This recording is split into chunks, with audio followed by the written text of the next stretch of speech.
कहा कि फर्क नहीं पड़ता वो कितनी पढ़ी लिखी है। फर्क नहीं पड़ता कि वो कितनी पढ़ी लिखी है, पर मेरी माँ मेरे लिए सबसे बड़ी है।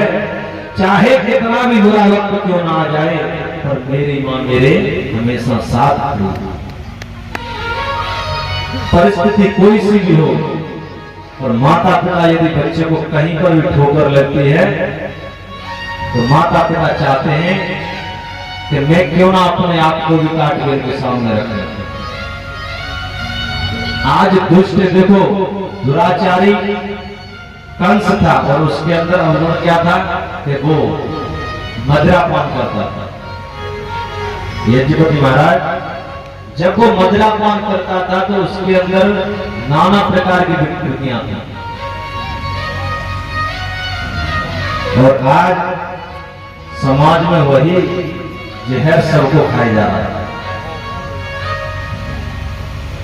हम समझ नहीं पाते कि एक व्यसन हमारे संपूर्ण जीवन को नष्ट कर सकता है। एक मैं आपको सच्ची घटना सुनाऊंगा, और ये घटना कहीं दूर की नहीं,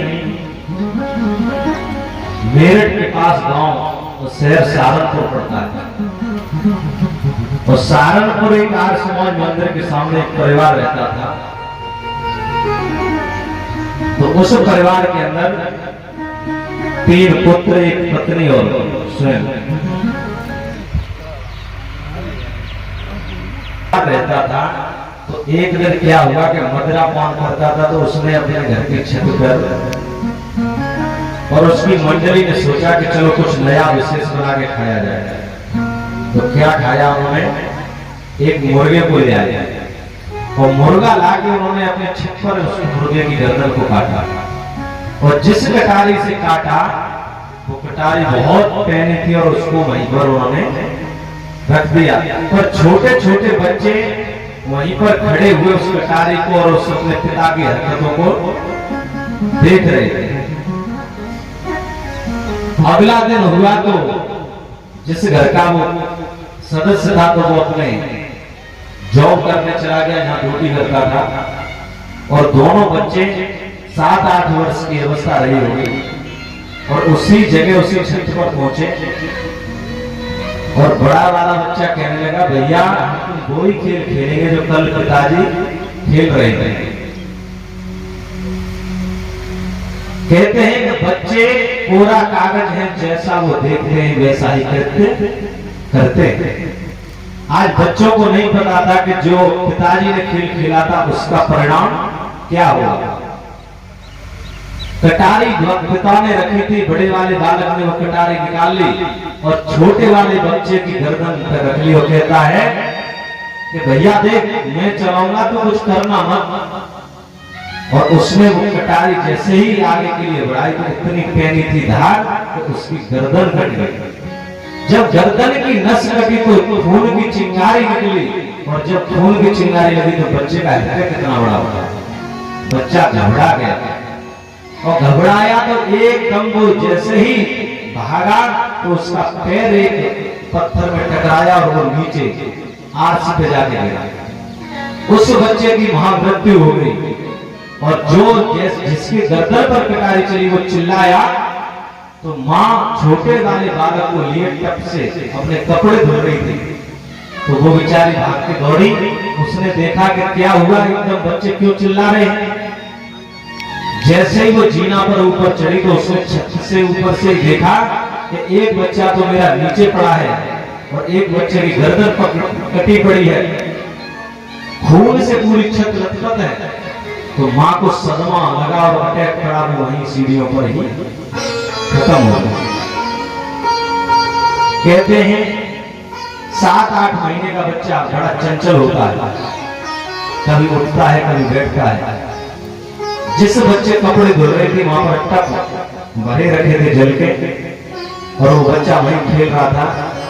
कहते हैं शहरों में ज्यादा लोगों का आवागमन घरों में नहीं होता, तो वो बच्चा वहीं खेल रहा था, उसका पैर फिसल गया, वो बच्चा टपों में गिर गया।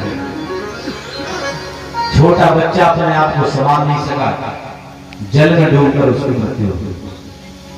कहते हैं व्यसन कौन सा था कि दारू पियो, दारू पी के निर्जीव जीवों को मार के खाया। एक ही व्यसन पूरे घर को नष्ट कर गया।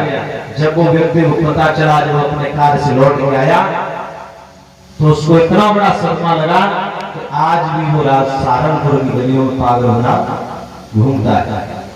तो कहते हैं भक्तों कि एक ये जो दुर्व्यसन समाज के अंदर बहुत तीव्रता से फैल रहा है, दारू।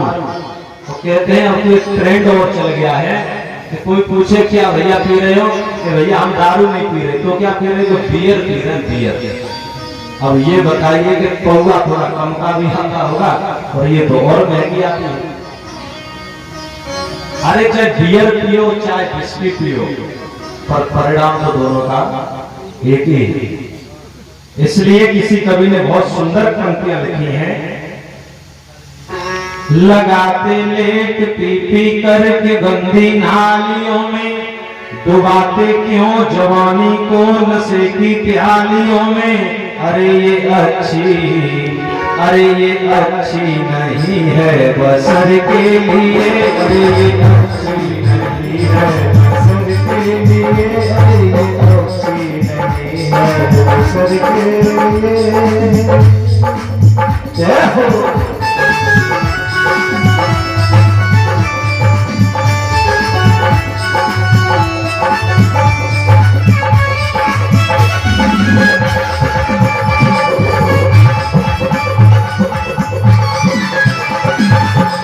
लगाते लेट पी करके गंदी नालियों में, डुबाते क्यों जवानी को नशे की प्यालियों में। अरे ये अच्छी नहीं है बसर के लिए, अरे ये अच्छी नहीं